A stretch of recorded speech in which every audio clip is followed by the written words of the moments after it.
Marketecture is brought to you by Pontiac Intelligence. Pontiac Intelligence is a demand-side platform designed for running high-quality CTV campaigns. With its proprietary bidder and a focus on privacy-safe era, Pontiac brings clear and powerful differentiation from the crowded DSP space.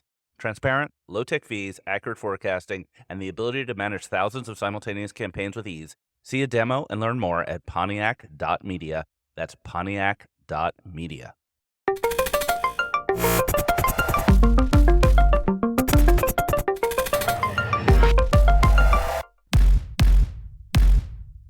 Welcome to the Marketecture Podcast. I'm Ari Paparo. I'm joined today by Eric Franchi and Chris Kane from Jounce Media. So Chris is our first time ever repeat guest. He's like the Steve Martin of the Marketecture Podcast.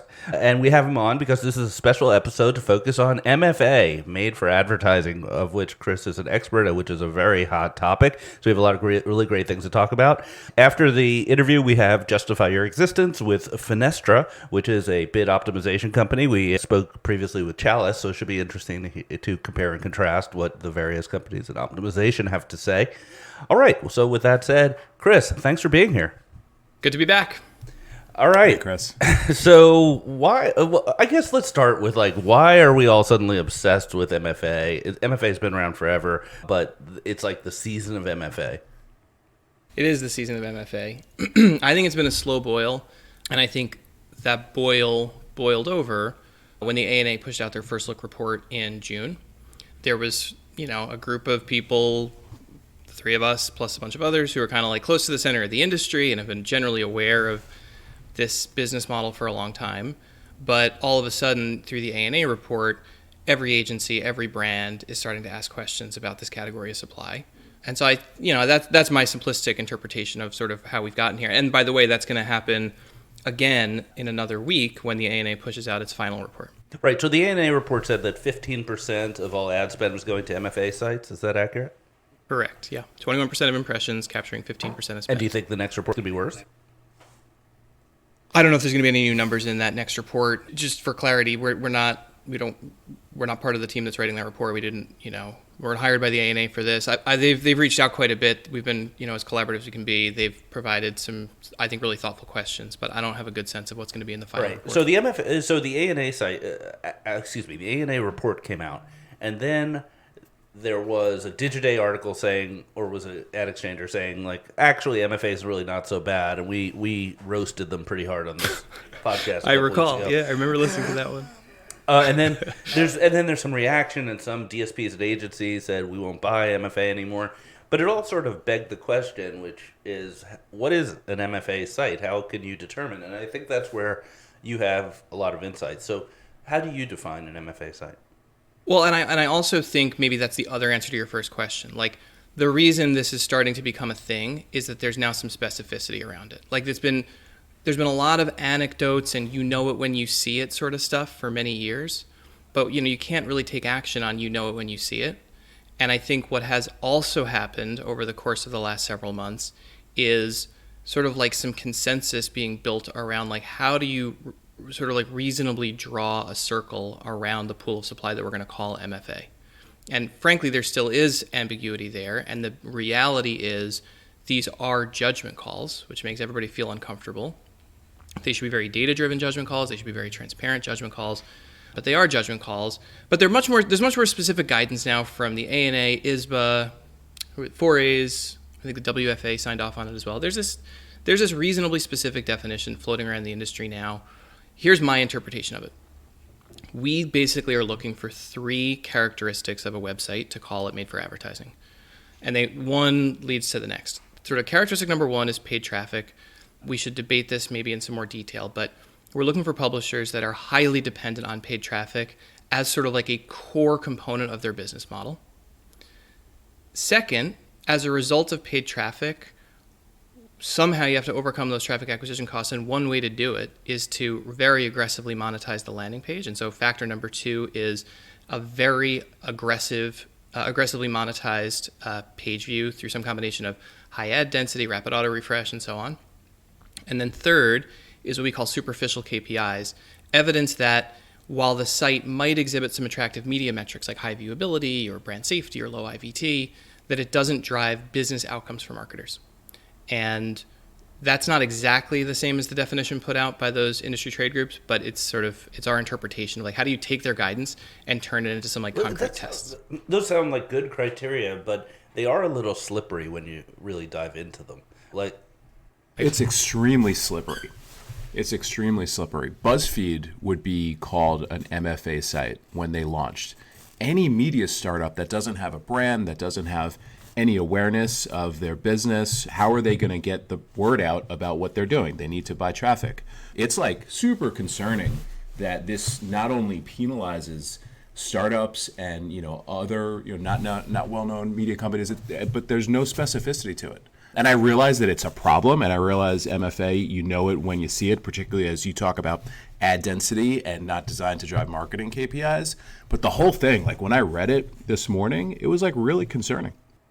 Well, look, I think, of course, I agree with your general concerns, but to talk in specifics, I think it's very important to also recognize that like there are thousands, many, probably tens of thousands, certainly single-digit thousands of independent content creators that are doing the hard work to publish really high-quality content and gradually, slowly over time build an organic audience. And for every publisher that takes the shortcut of just buying heaps of paid traffic, it's not just that those ads aren't effective for marketers, which they're not, and we can talk about. It's that they're taking budget away from the media companies that are doing the hard work to gradually, methodically, over time, build an organic. Right. So let's talk about that criteria. That's criteria number 3, the doesn't produce real results. Is that a consistent criterion? How do you find that out? Like, basically, is that you just have to be running, a platform at scale where you have enough data to tell that it doesn't produce results? Well, I can tell you how we do it, and I think there's a very important sort of like corollary to this is like a blind spot for publishers. The basics of our business is we're sourcing data from a whole diversity of sources. One of the most important sources is signing data sharing agreements with marketers who say like, hey, you can study in aggregate anonymously our campaign data to inform your research. And so we currently monitor $50 million per month or $600 million a year of spend, which is big enough and diverse enough to allow us to measure some of these things. And we can quantify for any website what we call a conversion score, which is skipping some of the details. Like, does this site generate more sales than you would sort of naturally expect or fewer sales? And so we regenerate that every day for every site on the internet. And we are not willing to call a publisher MFA unless the data substantiates that the ads on this site are very ineffective at driving sales, maybe the wrong word, but being attributed with sales by... So does that look like high view through and low click through attribution, or am I simplifying? It's like none of either of those things. It's like you find that like the sites on this website are almost never followed in time by... I thought the whole point of these websites was to grab view through cookies. I think what these sites are good at is taking budget from campaigns that are optimizing to media metrics and that are not measuring sales.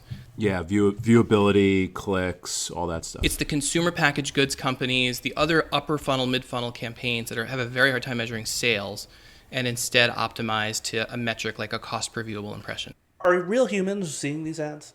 Or are the people seeing the ads also fake? I think they're real humans. But they're having no effect on their purchasing activity. Correct. And to me, this sort of like checks out. I've clicked on plenty of clickbait ads. You go to the site. You might even stay there a long time. There was one that was floating around Twitter recently about like some story about like digging the deepest hole that's ever been dug or whatever. And it's like, man, that is kind of interesting. I'll stay there. But like, I'm certainly not paying attention to like the insane flanking of the viewport of, these, high density auto refreshing ads. That's those ones you're referring to on Twitter, and by the way, Twitter X is littered with this stuff right now. It's becoming, I think, the place to do MFA ARB. That's a when you see it type of site, right? I think that's right, but I also think publishers rightfully are sort of demanding that like we're not making a bunch of like on the fly note when you see it judgment calls. Like there has to be some like systematic, even-handed approach here. I was going to ask on the first criteria, the paid traffic, where do you get that data from?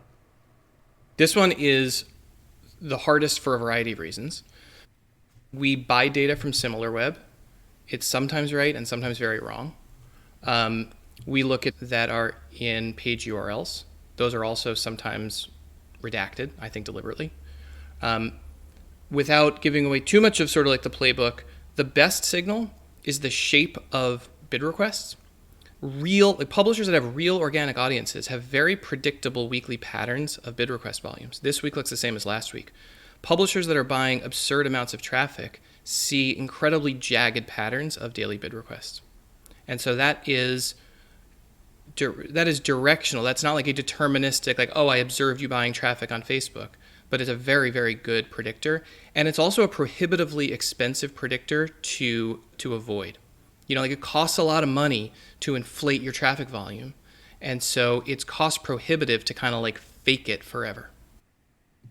What's the right amount of non-organic traffic? That's the question. That's the hard one, right? Because what you'd want, let me say a couple things on that. First, I would have been too timid to say this maybe a year ago, but we've done a lot of research on this, and I think it is very clear that a page view that's the result of paid traffic creates substantially inferior outcomes for marketers than a page view that's the result of organic traffic. It doesn't matter whether you're a clickbait site or the most premium publisher on the internet. Paid traffic does not perform as well as organic traffic. And so like conceptually, you'd love to say publishers that buy paid traffic get blocked, but then you block the whole internet. It's very hard to find a publisher that doesn't buy traffic. And so it's like, okay, so we're now saying that if a publisher is totally dependent on paid traffic, there's good demonstration that that's a bad business outcome for marketers and we should block that site.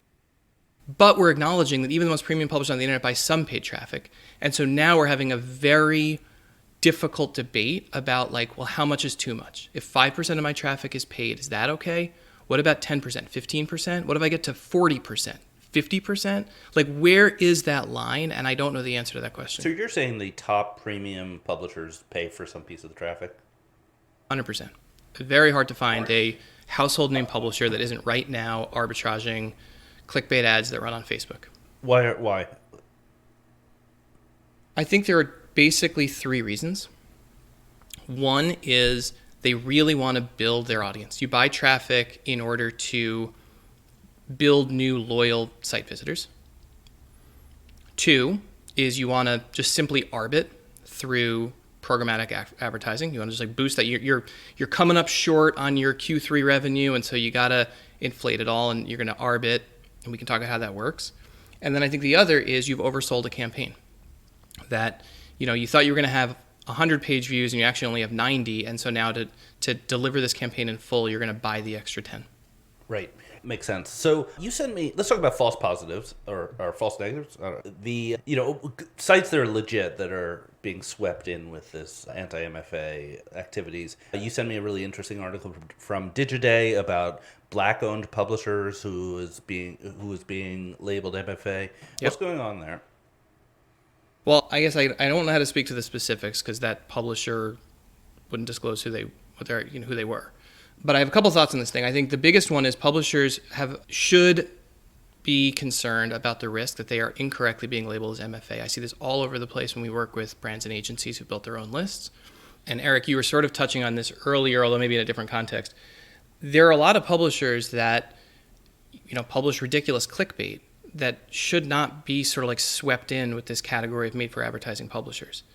And so, the tests that I described earlier, I think are pretty thoughtful tests. And there's just there are a lot of false positives. We try really hard to avoid those false positives. I think there are also publishers that are not false positives. They're real sites that really are clearly meeting the definition of made for advertising that I described, that you feel bad about labeling made for advertising. You want black-owned media to succeed. You want, Eric, to your point earlier, like fledgling media companies to succeed and grow. You want a competitive landscape. Having said that, this is not a matter of like who we want to succeed. This is about having a systematic, standardized way that is robust. And just the reality is, like, again, I don't know who that publisher was that was referenced in the Digiday article, but yes, there are black-owned media companies that are entirely dependent on ad arbitrage, and it would be irresponsible to not label them as made for advertising. I don't know. I think the African-American community should participate in the chum box economy. Look, I think there's this is sort of like the perfect example of why this is such a thorny topic. It's so multi-tentacled. It's like there's just so many sort of angles on this thing. One important consideration here, as it relates to not necessarily black-owned media, but like diverse-owned media more broadly, is back to the point I was making earlier, like all the other companies that are doing the hard work to build an organic audience. There are budgets that are earmarked, 5, 6, 7, 8% of budget at major brands and agencies that, at least in the US, that are earmarked to be deployed to diverse-owned media businesses in order to foster the growth of a whole bunch of media owners that have been sort of like pretty structurally sidelined in the industry. That's a very noble cause. Okay, now those budgets get deployed to a media company who's totally dependent on ad arbitrage. And I guess three very bad things fall out of it. First is paid traffic doesn't work and it's a bad use of the marketer's funds. That's actually kind of a secondary consideration here. The other two things that are really important when that happens is, first, it's not like that budget gets thrown away if it doesn't go to the ad arbitrage publisher. It would go to thousands of other independent, diverse-owned media companies that are doing the hard work to build an organic audience, and arbitrage takes money away from those publishers. And two, the flow of money is the agency pays its DSP, the DSP through the supply chain pays the diverse-owned media company, and then the diverse-owned media company sends 90% of that money to Facebook. That's not supporting the growth of diverse-owned media. That's spending more money with Facebook. So what should we be doing about this? Should there be a universal exclude list at the DSP level and you just shouldn't be able to buy them? Or it should be brand to brand or some combination? We write monthly research. Our December report each year is based on a survey that we field to all of our clients. And so we just started fielding it. One of the questions in there is, how should DSPs handle made for advertising? Like, what's the right thing to do here? And there is overwhelming consensus that the answer is not that DSPs should sort of like defer this responsibility to their customers. It's like there's a point of view broadly across everybody we work with that like, no, the DSPs need to do something here. And there is similarly like really clear point of view that DSPs cannot be too heavy-handed here, that it would not be reasonable for a DSP to make it impossible to buy made for advertising. The debate is this an opt-in or an opt-out? Should the default setting of a DSP be to include MFA and make it easy to push a button to say, like, no, I want to turn this campaign off? Or should the default behavior be, I want to block MFA, I expect my DSP to block MFA by default, and then I want a button to turn it on as needed? And there's an incentive issue here because the MFA sites have a huge amount of QPS because they have so many ads. We've tracked this pretty closely. As a percent of web auctions, this is a web concept, as a percent of web auctions, in June, MFA supply was 30% of all web auctions. So it's an absolutely astronomical amount of QPS. That is coming down. There's actually some interesting stuff there, but that is coming down. Maybe it's 20% of the bid stream now. It's still an absolutely enormous multi-million bid requests per second category of supply. And so there's also a carbon linkage here. So we talk about carbon a lot lately. Scope 3 got funding, $20 million last week. We had Good Loop on here. This is a lot of wasted bandwidth and wasted CPU power. Right. So I think there's maybe two angles to that one. First is, if you just think this is a waste of everybody's time and money, then 30% of the bid stream is a waste, and that's 30% of the industry's carbon emissions. I think that's not a reasonable point of view. The more measured point of view is what Scope 3 put out in their State of Sustainable Advertising report, which is, even if you think the quality of made for advertising is not a problem, just on a carbon per impression basis, MFA sites are 26% more carbon intensive than the rest of the internet. Chris, how much do DSPs use your methodology to determine an MFA site or not an MFA site? Because I think your like 3 categories, that's really good, right? Because everybody buys traffic. So I think, using that in a vacuum is bad. But then when you start going down to, the appearance of the page, number of ads on the page, how this then performs for real marketer KPIs, all that stuff ends up, I think, coming together into a black or white, is this MFA or is this not MFA? So it would appear to me that blocking MFA as a result, if it's based on good methodology, is the way to do this. And then, publisher by publisher, working with brands and agencies that aren't on, some sort of designated list, there's a process for getting them included. I think that's all right. To answer your question, nearly every ad tech company works with us and has access to our data, buy side and sell side. They do different things with it. But I guess the other thing that I think is worth highlighting here is I think publishers are sort of like rightly frustrated that things like brand safety, for example, are a total black box. And this can't be like that. Like, publishers deserve clarity without having to write a check into like, how are you currently being classified, and should have a clear process. I think you were sort of getting at this, to sort of like dispute these classifications.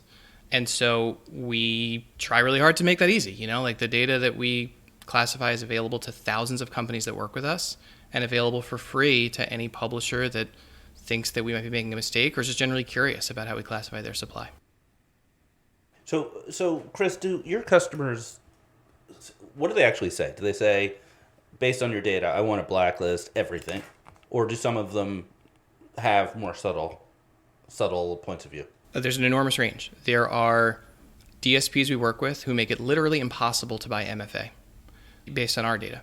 There are DSPs we work with who turn it off by default but allow buyers to opt in. There's DSPs we work with who do the opposite, have it on by default but make it easy for buyers to block it. There's DSPs who take our data and it's too early. They're just using it to audit. Like, am I spending 1% of my budget, 10%, 50% of my budget on MFA? So there's a huge range. I think this has gone from being like a slow build over many years doing research to all of a sudden an emergency. And I think everybody in the industry, buy side and sell side, is sort of like struggling to move fast enough to sort of like address a problem that has a lot of spotlight on it, but address it responsibly.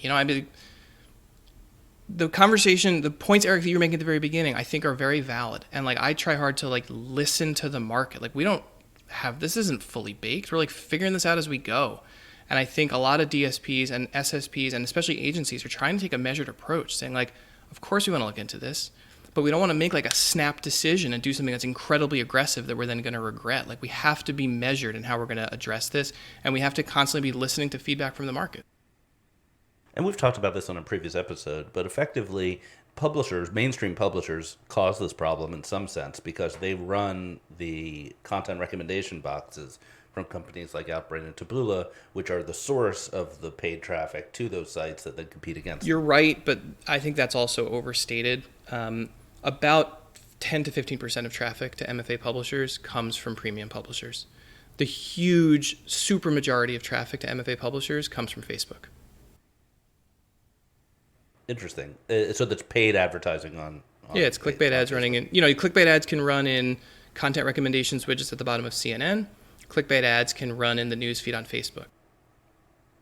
Right. Both CNN and Facebook are sending traffic to MFA publishers. CNN's a drop in the bucket.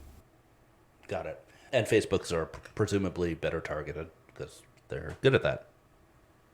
So one thing that came up in this discussion was the CNAME subdomain trick.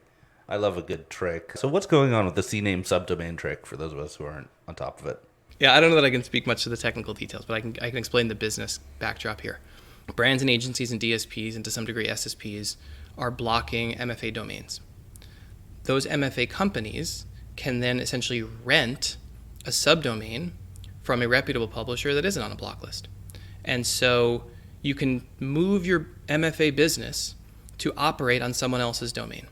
And so MFA publisher goes to some premium publisher and says, hey, let me get a subdomain from you. I'm going to drive traffic to it. I'm going to populate it with content. I'm going to monetize it all, and we're going to split the revenue. And block lists, generally speaking, don't work that well at the subdomain level. And so now you got to make a business call of like, well, if I'm dealing with a premium publisher and 30% of their traffic is this subdomain that's arbed, either I block the whole domain or I open myself up to 30% of traffic being MFA. So are they hoping that people just don't notice that, like, there's some subdomain called like content.legitimatesite.com is actually garbage, whereas www.legitimatesite.com is good?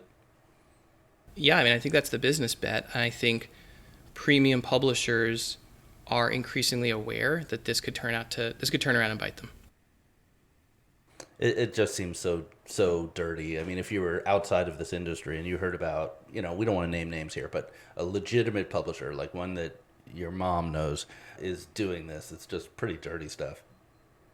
Yeah, that's my view. I mean, look, I think the other way to think about this, though, is, I think the MFA companies deserve a lot of culpability here. I think a lot of premium publishers, without realizing what they're signing up for, have signed up for what's a pretty underhanded business practice. And as those companies listen to this podcast, I think they, there's a lot of, as these companies generally get more educated, I'm optimistic that the subdomain loophole starts to fade away because it really does put the overall business at risk. It's also fairly easy to block. So if you know about it, you can block it. So this is a great conversation. We're going to take a quick break, and then we're going to come back with the news of the week, as well as a new game we want to play. It should be fun, called Explain This Press Release. So we'll be right back. This is a message from our sponsor. I'd like to introduce you to Publica by IAS, the award-winning CTV ad server trusted by some of the biggest streaming services and smart TV manufacturers globally. Publica helps a growing number of leading AVOD and FAST services to power the programmatic ad break decisioning via products including a unified auction, server-side ad insertion, and a demand-agnostic ad server built from the ground up around streaming. Head to getpublica.com to find out how they help CTV publishers to grow their advertising revenues and provide streaming audiences with linear-like TV ad break experiences. All right, we're back. All right, so we're playing a new game. It's called Explain This Press Release, where we're going to read some excerpts from a exciting new development in ad tech, according to the press release, and see if we can understand it at all. The first, we're going to roast my good friend, Jonathan Mendez. So Jonathan and I have known each other for quite some time. I consider him a friend. And he put out a press release about his new company called Neuralift AI. And the three brains on this podcast are going to see if we can tell what they do. Okay, I'm going to summarize some stuff here. Neuralift is the first applied AI built to optimize consumer conversion rate and other essential marketing KPIs. Okay, that kind of makes sense. It redefines customer intelligence and is a step change in the use of first-party consumer data. Any thoughts so far? I'm stumped. All right. Built for marketing leaders and the innovation and analytics teams that support customer growth, Neuralift surfaces actionable insights contextualized within the framework of your business. Eric, would you invest in this? What's going on here? I feel like I need to recuse myself from this conversation because I talked to Jonathan about it, and I can actually explain what the business does. No, you don't have to recuse yourself. You'd be helping him out here. What does this mean? What does it mean? Actual insights contextualized within the framework of your business. They are taking first-party data, so customer data. They are creating, I believe, they're sort of like creating unique cohorts of users, and then deriving insights from those unique cohorts, and then using AI, because this goes a little bit further on in the release or the blog post, to drive conversion rates, to create new marketing messages based on what they learned from unique first-party audiences. Okay, I'm going to trust you on that. It's an application of AI for customer data. Okay, cool. I think it's actually super cool. I'm just going to read one more sentence because I enjoy the verbiage here. Results dwarf pre-existing methodologies and superpower marketing operations. So that's really something. All right, Jonathan, congrats on your new startup. Sorry for making fun of you a little bit. We're going to go to the next one, which we got a hat tip to a friend of the pod, Keith Petrie, who put us onto this one. So this is a press release from IPG about their Real ID solution. And some people online on Twitter tried to make some sense of this. So I'll read some of this, which is, IPG, which is a big holding company. Oh man, as I'm reading this, I can't actually read it because they put a pop-up ad on top of the content. Okay, here we are. I have figured out how to hit close the button. IPG today unveiled Real ID in the Cloud, an identity resolution application built by Axiom and designed to seamlessly integrate with a brand's secure cloud ecosystem to power growth in a cookieless world. Chris, you want to give it a shot? You know what this reminds me of? I don't know what this is, but you know what this reminds me of? Do you remember in 2011, 12, when all the agencies had their own DSPs, but they weren't their own DSPs? They just bought a DSP seat and called it their own thing? This sounds a lot like that. Right. Yeah, it's like an ID, but it's like a white labeled ID. It's a trading desk. It's an ID for trading desk. Trading desk IDs. It's a real ID in the cloud. What does that mean? Aren't all IDs in the cloud? Where else would the ID be? Identity resolution application to seamlessly integrate with a brand secure cloud ecosystem. We're stumped here. I'll just one more sentence. Real ID enables marketers to recognize the real people behind the scattered data points, swiftly creating accurate, holistic customer views that tap into Axiom's best-in-class data assets. I'm really struggling here. I mean, I drank my coffee this morning and I'm just struggling. So it's not a new identifier, because what the industry probably doesn't need is a new identifier. It's a new way of stitching together existing identifiers. Yeah, I think the only thing that's giving me a clue here is where it says when it integrates with the brand secure cloud ecosystem. So it sounds like it's a graph.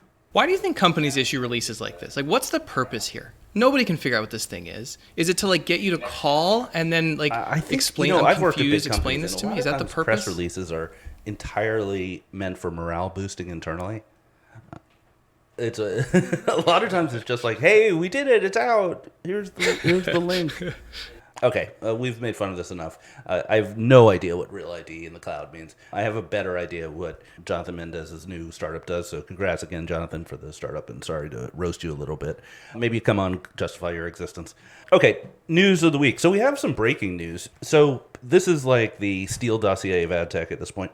So there is a anonymous blog post that was put out that has internal documents from Comcast's Freewheel division, where I used to work, that claims that Freewheel is doing something pretty shady where they're increasing bids. They're basically duplicating bids in a algorithmic way meant to essentially fool DSPs into bidding more on the same inventory.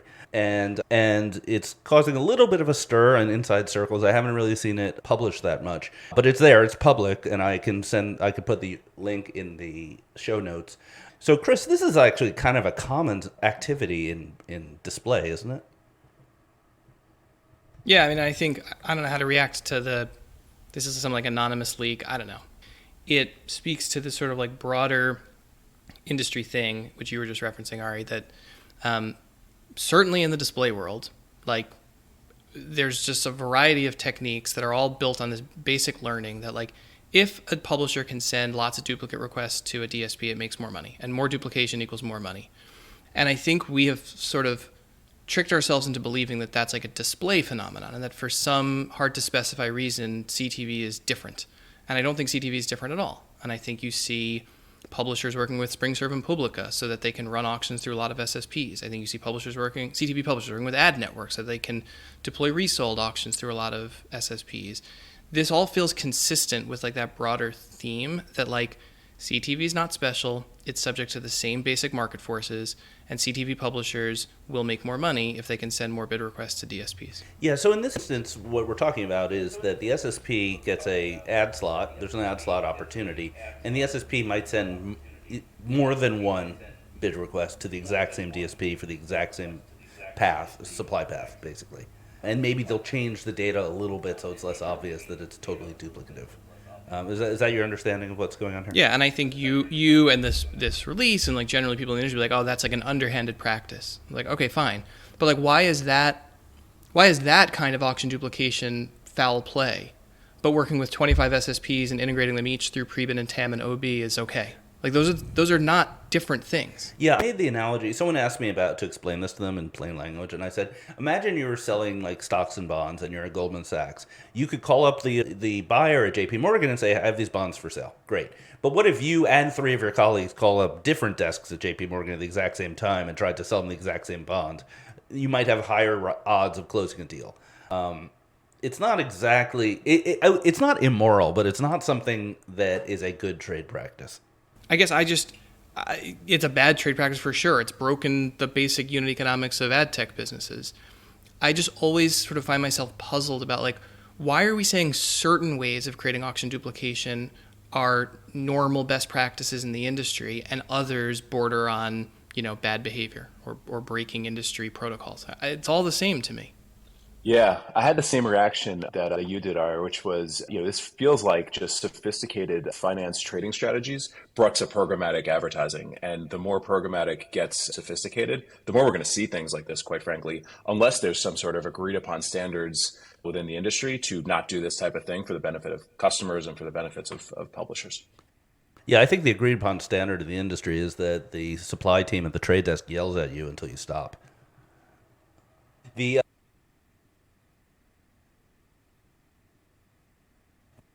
that is in writing. So whoever wrote this anonymous blog post has internal Freewheel documentation explaining how it works. So that kind of shook things up. I reached out to some friends at Freewheel to just give me the informal scoop, and their basic reaction was like, "Hey, Publica and SpringServe do this too."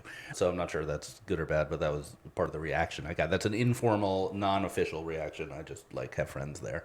So and we want to thank Publica as usual for being a sponsor of this podcast, but church and state. Okay, so other news this week. The New York Times is bringing back open programmatic. So after making a pretty big deal out of not doing programmatic, they're bringing back programmatic. I guess you got to make money sometimes. To be clear, they're bringing open programmatic back to in-app. So seems to me that that's probably a really good place for New York Times to be playing in open programmatic, given that it exposes them to budgets that they might not be seeing on their traditional, sort of like core mobile web and desktop business, i.e. app installs, performance advertisers, all that type of stuff. Yeah, monetizing in-app for a news site has got to be a nightmare because in-app is so overwhelmingly games that I'm not sure that there's going to be a lot of juice in that squeeze or squeeze in that juice, whichever it is. But, they probably are under monetizing pretty significantly in-app. But if they put a like video ad in front of my New York Times crossword, I'm going to walk down to Times Square and with a pitchfork like that. Well, it's unacceptable. Just saying. I want to put them on notice that I will become violent if there's an ad in front of my crossword. That's the second funniest thing that you've said this week. The funniest was your reaction to Brian Morrissey's tweet about Advertising Week being, the bane of Ad Week's existence. I felt that so deeply. Well, while we're on that, did you guys do any Advertising Week activities? Not a one. Just some things around it to support portfolio companies and see some friends. Nothing on the main stages. You're such a good investor. You'll even take one for your portfolio companies during Advertising Week. Always. Last news of the week. So Google launched, like 10 years too late, CMP, DMP. So, I will say, I worked at Google from 2008 to 2010, and they were working on the DMP then. So, 15 years later, they launched it. So this appears to be a method for marketers to upload first-party data into Google and then have the matching of that first-party data inform the use of a lot of different Google products. So Google Ads, the DV360, a bunch of others. So it's not really a DMP. It's more like I see it as an enhancement to Ads Data Hub, which may be the right way to think about it. I'm not really sure. Either of you guys have a thought on this one?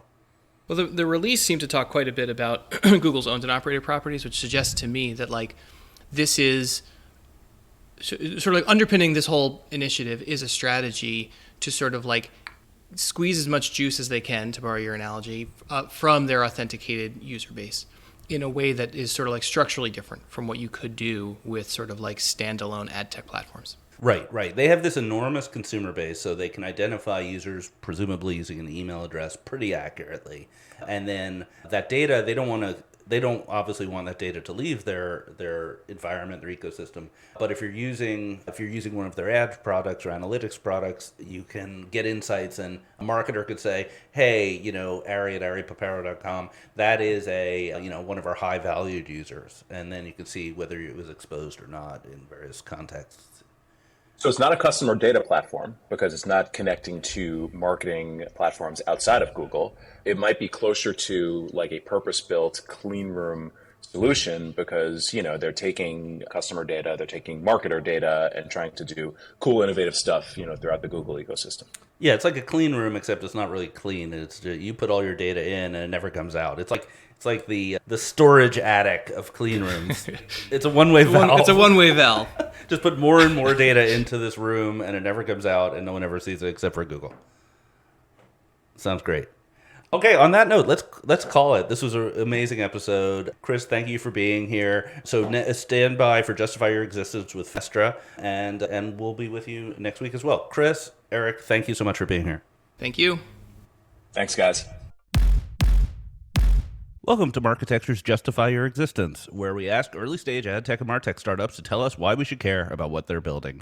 Today, we have Ashley McKenzie, who is the CEO and founder of Fenestra. Did I get that right, Ashley? Yeah, that's bang on. Thanks, Eric. All right, tell us, where's the company based, how many employees, and what funding have you taken? HQ'd in the UK. We've got sort of customers all over the world. We currently have 10 FTEs and a couple of consultants. To date, we've got about $2 million of equity funding into the company. Oh, great. What do you do? I have to admit, I've never heard of you. That's okay. Yeah, we provide an independent, and I think that's really important, independent platform and ecosystem that allows programmatic media buyers to understand through analytics and then automatically improve their performance in their programmatic advertising spend. And we do that through a deep analytics platform, and if you will, marrying log-level analytics with optimization and bid modification APIs. Right. So you're not like a buying platform yourself. You take the data from the trade desk or other systems like that? Correct. Yeah. So we don't intermediate in the buy. We simply ingest data. We get read-write access to the DSPs. We ingest data. We analyze it on our side of the fence, if you will. And then we use bid modification APIs to change bid pricing.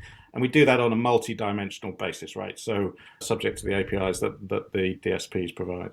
Right. And how fast is the turnaround time? It's not a real-time optimization, right? It's a batch. No, the cadence depends on how often you get the data, right? So, with the trade desk, they have the Reds feed. So we work with that for some partners, and that's a streamed data set. That's getting aggregated and batched on our side. But, data transfer files from DV360, these come out every 24 hours. So we'll resolve however often we get fresh data to analyze. And what's special about your optimization? Are you working, like some of your competitors say that they work on like more nuanced KPIs, or, they really understand what a conversion is better, let's say. I'm just throwing that out as an example. What's your special differentiator? Yeah, I guess we go overweight on CPAs and performance and conversion. So we're basically putting incremental effort into optimization that human beings can't do, and the DSP bidders aren't doing because they've got so many other things they've got to take care of. We'll take sales data, customer lifetime value data from our partners, from our advertisers, and we can pull those into our algorithms as well. But really, in terms of optimization, we're often just simply doing things that human beings just cannot do, and then taking it to the next level. Cool. And do you have any customers you can name? Any case studies? For sure, yeah. So we work in the States. We work with a fantastic agency called Media by Mother, and their clients, Amica Mutual Insurance, Premier Bank. We work with Kindred in various parts of the world. They're a big gaming company called Unibet. Unibet's their big brand, but all of their brands. We work with Deutsche Telekom, various subsidiaries in Europe as well. Great. And what's your pricing model? We go to market. We have two products. We have analytics, or we have the optimization that includes analytics. We charge our analytics on a CPM, and then the optimization, we're effectively going from value discovery to value delivery, right? We're actually enacting these optimizations. We charge that on a percentage of media, and we can do various fixed pricing as well. All right, great. Well, I think you've done a pretty good job justifying your existence. One last question. If your company was an animal, what animal would it be? I'm going to shoot for an owl. Owl. Okay, why is that? Yeah, I think we're pretty observant. We're very deliberate in what we do, and we're generally, relative to this industry, quite a quiet organization. All right. Very nice. Well, Ashley, thank you so much for being here. You're very welcome, Harry. Thanks so much for the time.